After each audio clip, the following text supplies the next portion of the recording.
장관님 나와 계십니까? 네, 안녕하십니까. 네, 안녕하십니까.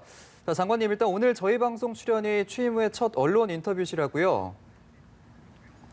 그렇습니다. 제가 사실 공직에 다시 들어오고 난 다음에 처음입니다. 예, 나와주셔서 감사드리겠고요. 그럼 첫 질문부터 드려보도록 하겠습니다. 자, 오늘 참석하신 한미 외교 국방 2+2 회의에서 한반도 현안을 비롯한 다양한 글로벌 이슈들이 다뤄졌을 거라고 생각이 됐는데요. 어떤 현안이 가장 비중 있게 논의가 됐을까요? 그렇습니다.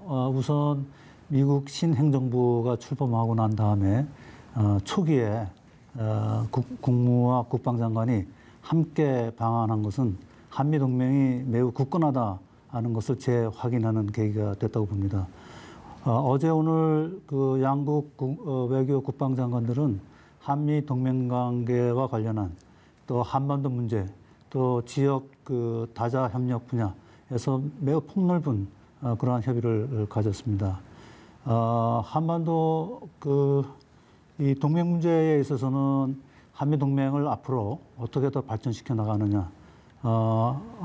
원칙적으로 이번 회의를 통해서 한미 양국은 한미 동맹을 지금까지도 굳건하게 유지되어 왔지만 앞으로도 더욱 건전하고 상호 호혜적이고 또 포괄적인 방향으로 발전시켜 나가자 이렇게 합의를 했습니다. 또 한반도 문제와 관련해서는 역시 그 한반도의 평화 정착 문제 또 그것을 위한 비핵화, 완전한 비핵화의 그 목표 달성 이런 방안에 관해서 아주 폭넓은 그리고 아주 매우 솔직한 의견 교환을 했습니다. 또 영내 문제라든지 범세계적인 문제 등에 관해서도 이야기를 많이 나눴습니다. 특히 기후 변화라든지 코로나19에 대한 공동 대응, 또 현재 미얀마 사태에 대한 그 대응 방안 이런 것들에 대해서도 협의를 했습니다.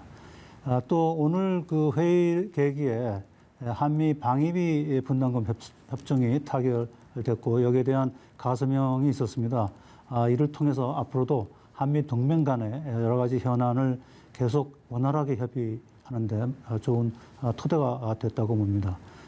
이번 회의를 통해서 특히 한미 양국은 북핵 문제를 해결하는 것이 매우 시급하다라는 데 공감을 했고 이를 위해서 공동으로 대처해 나가자는 의지를 재확인했고 특히 앞으로 대북 그 전략에 있어서는 완전히 조율된 전략으로 한 목소리로 같이 긴밀히 공조해 나가기로 했습니다. 이것은 매우 그 의미 있는 진전이라고 봅니다.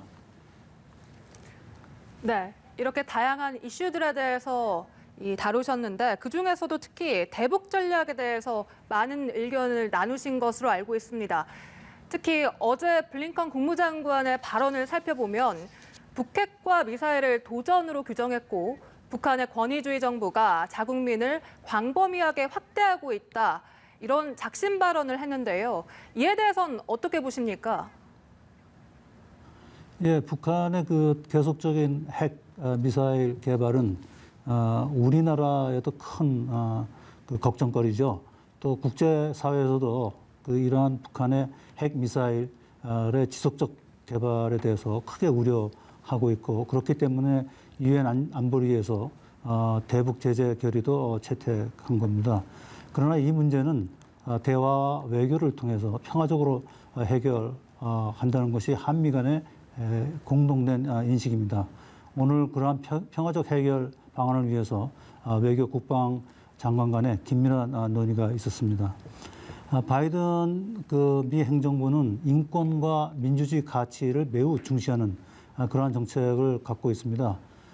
또 블링컨 장관이 이번 방한 기간에 이러한 것을 계속 언급한 것은 이러한 미국의 기본 입장의 연장선에서 봐야 된다고 봅니다. 원칙적인 입장을 되풀이했다고 봅니다. 우리나라도 인권의 보호와 신장은 인류 보편적 가치로서 어느 나라도 자국의 인권 상황에 대한 합리적 비판에 대해서 자유롭지 못하다고 생각을 합니다. 우리나라뿐만이 아니라 미국, 또 북한도 마찬가지라고 합니다. 마찬가지라고 저희는 생각하고 있습니다. 북한의 인권 상황 개선에 대해서는 우리 정부도 확고한 입장을 갖고 있습니다. 또 이 북한의 인권 상황이 개선될 수 있도록 우리도 계속 노력을 하고 있습니다. 다만 이러한 노력은 북한 주민들의 실질적인 인도적 상황과 같이 다뤄져야 된다는 것이 우리 입장이고, 이러한 입장을 미국에도 상세하게 설명을 했습니다. 예. 그리고 이번 공동 성명에서 북핵과 탄도미사일이 동맹의 우선 관심사라고 했는데요. 기본적으로 우리 정부는 북미 싱가포르 합의로부터 북미 대화를 시작해야 한다는 입장인데 미국 측도 이 부분을 수용하는지 궁금합니다. 사실 지난 한 4년 동안 우리 정부 출범 이후에 한미 간의 긴밀한 공조를 통해서 한반도 안보 상황이 크게 개선된 것이 사실입니다.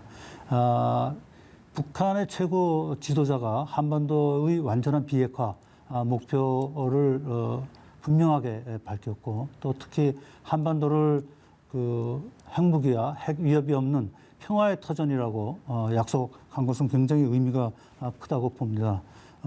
그동안 남북 간의 정상회의도 여러 차례 개최가 됐고, 또 남북 정상회담에서 한반도 비핵화에 관한 구체적인 합의 내용들이 포함된 것도 상당한 진전이라고 봅니다. 왜냐하면 종전에 북한은 한반도 비핵화 문제는 남측과 협상의 대상이 아니고 미국과만 협상이 가능하다라는 아주 매우 강한 입장을 견지해 왔습니다. 그래서 남북 정상 간의 회담이 북미 정상회담으로 이어졌고, 또 그를 통해서 여러 가지 한반도 안보 상황의 실질적인 개선이 이루어졌다고 봅니다. 잘 아시는 것처럼 북한은 하노이 회담의 결렬에도 불구하고 핵실험과 미사일 실험에 대한 모라토리움을 계속 유지하고 있습니다. 또 남북 간에는 2018년 9월 한미 남북 정상회담 계기에 포괄적인 군사 합의서를 채택을 했습니다. 이러한 여러 가지 성과를 토대로 한반도에서의 긴장 상태는 과거 2017년도 상황과는 완전히 다르게 크게 완화되어 있다고 저는 평가를 합니다. 싱가포르의 합의는 북미 관계의 개선이라든지 한반도 평화 정착이라든지 또 한반도에서의 완전한 비핵화에 관한 아주 기본적인 원칙에 관해서 합의한 문서입니다. 또 합의한 내용입니다. 이것은 어느 정부가 어느 정권 때 체결했다는 것이 중요한 것은 아니라고 봅니다. 이러한 기본적인 원칙은 앞으로 북미 간의 협상 과정에서도 충분히 고려할 필요가 있다고 생각합니다. 또 이러한 우리의 입장은 미측에 전달을 했습니다. 네, 그런데 북한이 잇따라 내놓은 이 담화 내용을 보면 미국이 대북적 대시 정책을 철회 시에 미국과 대화할 것을 재차 강조하고 있습니다. 그동안 북한이 내건 이 조건이 북미 대화 재개를 어렵게 했기 때문에 좀 북미 대화 재개를 위해서 접점을 찾을 수가 있을까요? 네, 김여정 국무위 부부장과 또 최선희 외무성 제1부상이 연이어 담화를 발표한 사실에 대해서 한미가 모두 주목을 했습니다. 특히 미국이 지금 대북 정책을 검토하고 있고, 또 그것이 마무리 단계에 있는 시점이고, 또 어제 오늘 한미 간의 고위급 협의가 진행되는 과정에서 이러한 담화가 발표됐습니다. 이것은 북한도 이러한 움직임을 예의주시하고 있다는 사실을 반증하는 것이 아닌가 이렇게 보고, 북한이 자기들 나름의 방식으로 우리와 미국에 어떤 메시지를 보낸 것이 아닌가 이렇게 봅니다. 오늘 최선희 부상 담화에서 적대시 정책 철회가 우선이다라든지 또는 강대강 선대선 원칙을 다시 강조한 것은 북한의 기존의 입장을 다시 한번 강조한 것입니다. 오늘 있었던 회의에서도 이번 담화에 관한 북한의 의도에 관해서도 대략적인 논의를 했고, 한미 양국은 앞으로도 계속 긴밀히 공조해 나가기로 했습니다. 우리 정부는 미국 정부가 북한을 관여하려는 노력을 계속하는 것을 적극적으로 지지합니다. 또 그러한 노력을 통해서 북미 간의 협상이 조속히 재개되기를 희망하고 있습니다. 예. 이 비핵화 해법에 관한 논의에서 또 계속 강조가 되는 게 한미일 공조입니다. 다만 북한을 바라보는 일본의 시각이 이제 제재 쪽이고요. 한국은 관여 쪽으로 기울어져 있다라는 게 대체적인 평가인데요. 이런 평가는 어떻게 보시는지요? 네, 한반도 평화 또 동북아 지역의 안정, 평화를 위해서는 일본과의 협력도 매우 중요하다고 봅니다. 또 미국도 한미일 3국 간의 협력이 중요하다는 입장을 계속 유지하고 있고 또 이번 그 도쿄에서 있었던 미일 협의에서도 미일 간의 그러한 중요성에 같은 인식을 한 걸로 알고 있습니다. 이것은 우리 지금 한일 관계에 이거하고는 직접적인 상관은 없다고 봅니다. 한일 간의 현안이라든지 또는 정치 상황과는 무관한 거라고 보고 있고, 비핵화 문제는 단순하게 무슨 제재나 관여 이렇게 양자택일을 하는 것은 뭐 적절치 않다고 봅니다. 관련 국가 간의 긴밀한 공조를 통해서 관여와 대화를 통해서 조금 전에 말씀드린 것처럼 평화적으로 또 외교적으로 해결하는 노력이 필요하다고 봅니다. 우리 정부는 이러한 우리의 노력 과정에서 한미일 간의 긴밀한 공조가 계속 지속돼야 된다고 봅니다. 네, 이렇게 미국이 계속해서 한미일 공조를 강조하는 것, 결국 대중국 견제를 위한 전략이다, 이런 분석이 나오고 있는데요. 실제 앞서 방문한 일본에서는 이 미일 공동성명에 중국에 대한 직접적인 비판이 담겨 있었습니다. 반면 오늘 발표된 한미 공동성명에는 이 중국을 직접 거론하지 않았는데요. 어떤 전략적 고려가 깔려 있다고 보면 될까요? 네, 그런 것보다는 오늘 발표한 우리 그 한미 양국 간의 공동 성명은 한미 동맹 또 한반도 문제에 관해서 중점적으로 포함을 했고요. 또 지역 또는 글로벌 이슈와 관련한 포괄적인 협력에 관해서 기술을 했습니다. 한미 양국은 이번 공동 성명에 굳이 특정국을 거론할 필요는 느끼지 못했습니다. 미국과 중국은 우리 모두에게 매우 중요한 나라입니다. 미국은 우리의 유일한 동맹국이고 또 이런 한미 동맹은 우리 외교 안보 정책의 근간입니다. 또 반면에 중국은 우리의 가장 가까운 이웃이고 또 중요한 규모가 가장 큰 교역 상대국입니다. 따라서 우리는 한미 관계의 그 굳건한 그 동맹 관계를 기반으로 해서 한중 관계의 또 미중 관계의 조화로운 관계 발전을 계속 도모하고자 합니다.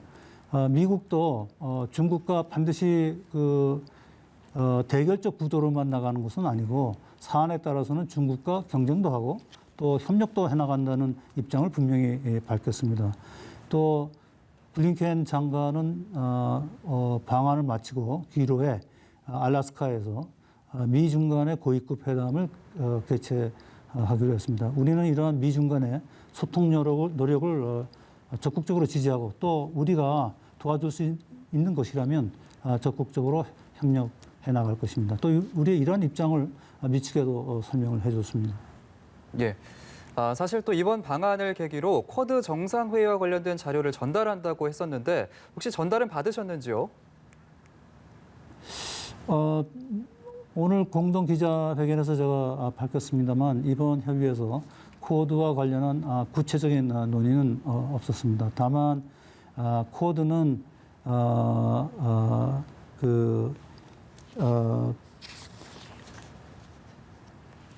쿼드에 관해서는 미국도 관련 동향을 우리하고 수시로 공유를 하고 또 미국은 쿼드가 어떤 특정국을 겨냥하는 것이라든지 또는 새로운 블록 형성을 위한 것은 아니다. 또 코로나19 대처라든지 기후 변화라든지 또는 핵심 기술 발전이라든지 이런 게 주 목적이라고 우리에게 설명을 했습니다. 인도 태평양 지역에서의 평화와 번영 증진은 한미 양국의 공통된 목표라고 봅니다. 그래서 이번 계기에 한미 양국은 우리가 추진하고 있는 신남방 정책과 미국이 추진하고 있는 인도 태평양 전략 간에 공조할 수 있는 방안에 관해서 협의를 했고 또 그런 내용을 저희가 공동성명에도 반영을 했습니다. 예, 일단 네, 예. 다시 한미일 공조 문제로 돌아가서요. 최근 교착 상태를 보이고 있는 한일 관계와 관련해서 장관께서는 미국의 도움을 받을 수 있다라고 언급을 하셨습니다. 이번 대화에서 미 측의 이런 적극적인 역할에 대한 언급이 나왔는지도 궁금합니다. 뭐 그런 적극적인 역할에 관한 구체적인 언급은 없었습니다. 그러나 미국도 한일 양국 간의 관계가 지금과 같이 지금과 같은 상태로 계속되는 것은 바람직하지 않다는 입장은 계속 한일 양측에 표명하고 있는 것으로 알고 있습니다. 어찌 됐건 이번 한미 또는 미일 협의 계기에 한일 간에 일단 소통의 물꼬가 튀었다고 할까요? 양국 외교장관 간에 서신 교환이 있었던 것은 매우 긍정적인 진전이라고 저는 일단 평가를 하고 조만간 일본 외상과도 만나서 한일 간의 현안 문제에 관한 그 해결 방안에 관해서 현실적인 해결 방안을 모색할 수 있는 그런 기회가 있기를 기대하고 있습니다. 한일 관계는 역시 과거사는 과거사대로 또 앞으로 미래지향적인 발전 관계는 그것대로 별도로 추진하자는 것이 우리 정부의 소위 투트랙 원칙입니다. 이러한 우리 정부의 기본 입장의 원칙에 따라서 계속 우리는 일본과의 협력 그걸 확대해 나가도록 최선의 노력을 다하겠습니다. 예. 오늘 2+2 회담이 끝나고 제11차 한미 방위비 분담금 협정 합의문에 대한 가서명 행사도 진행이 됐는데요. 특히 그 내용에 대해서 내년부터 방위비 인상률을 우리 국방 예산 증가율에 연동한 부분, 이 부분에 대한 평가가 지금 엇갈리고 있습니다. 이번 협정 타결 의미를 다시 한번 짚어주신다면요. 무엇보다도 굳건한 한미 동맹 관계를 재확인한 게 가장 큰 이 성과라고 보고요. 또 동맹 관계를 유지하는 그 안정성을 확보를 했고 또 이게 결국은 연합 방위 태세 강화에도 기여한다고 봅니다. 구체적으로 몇 가지 성과를 말씀드린다면 첫째는 우리는 그 협상을 해가는 과정에서 우리의 원칙, 즉 합리적이고 공평한 분담의 그 원칙을 계속 견지했고 그러한 원칙에 따른 합의를 도출했다고 평가합니다. 또 두 번째는 주한 미군의 주둔을 위한 그 안정성을 확보한 것도 큰 성과라고 보고요. 또 주한 미군에 근무하고 있는 우리 근로자들의 고용 또 생계를 안정적으로 만들었다는 것도 큰 그 성과라고 봅니다. 가령 이번 방위비 분담금 협상에서는 인건비 주한 미군이 우리 근로자들에 대해서 지불해야 되는 인건비에서의 분담금 비율을 종전에 75%까지 노력한다는 규정에서 최소한도 85% 이상은 우리 분담금으로 충당한다라는 그 의무 규정으로 했기 때문에 이것이 우리 근로자들의 고용 안정에 크게 기여한다고 봅니다. 또 앞으로 협정이 작년같이 공백 상태가 일어날 경우에는 인건비 부분은 우선적으로 지급하는 내용도 명문화했기 때문에 그러한 점도 큰 성과라고 봅니다. 국방예산 증가율과 연동시킨 것은 원칙에 따른 협상의 결과라고 저는 평가를 합니다. 어떻게 보면 방위비 분담은 우리가 지불해야 되는 안보 인프라에 대한 비용이라고 저희는 보고 있습니다. 그래서 국방비 증가율과 연동한 것은 우선 국방 예산은 국회에서 투명하게 결정하는 것이고 그것이 더 합리적인 그 기준이라고 저희가 평가를 했습니다. 또 사실 그 방위비 분담금으로 우리가 주한 미군에 전달하는 그 경비는 대부분 그 인건비와 군사 건설비 등 우리 국내 경제로 환류되고 있다는 사실도 제가 오늘 다시 한번 말씀을 드립니다. 네, 알겠습니다. 마지막 질문 드리겠습니다. 이 블링컨 국무장관의 경우 오늘 한일 순방을 거쳐서 미국 알래스카에서 중국과 회담을 갖습니다. 이 회담에서 미중 간 입장차를 좁힐지 아니면 더 벌어질지 관심이 집중되는데요. 만약 미중 경쟁 구도가 여기서 더 심화가 된다면 우리나라는 선택의 압박을 받을 것이다. 이런 전망과 함께 한반도 평화를 위한 우리의 외교적 공간 역시 줄어든다는 분석 등이 나오고 있습니다. 앞으로 우리 정부 어떤 돌파구를 열어갈 수 있을지 궁금합니다. 네, 제가 앞서서 말씀드렸지만 미국, 중국 양국은 우리 모두에게 중요합니다. 특히 미국은 뭐 우리의 유일한 동맹국이고요. 중국도 최대 교역 상대국입니다. 그래서 우리는 앞으로도 그 한미 동맹 관계를 기반으로 해서 한중 관계를 계속 조화롭게 발전시켜 나가야 된다고 봅니다. 우리로서는 미중 관계가 건설적으로 발전되는 것이 굉장히 중요하다고 봅니다. 그래서 우리는 미중 간의 어떠한 방향이라든지 소통 노력을 계속 지지할 겁니다. 조금 전 말씀드린 것처럼 미국 정부도 중국과 사안별로 협력할 것은 협력하겠다 하는 입장이기 때문에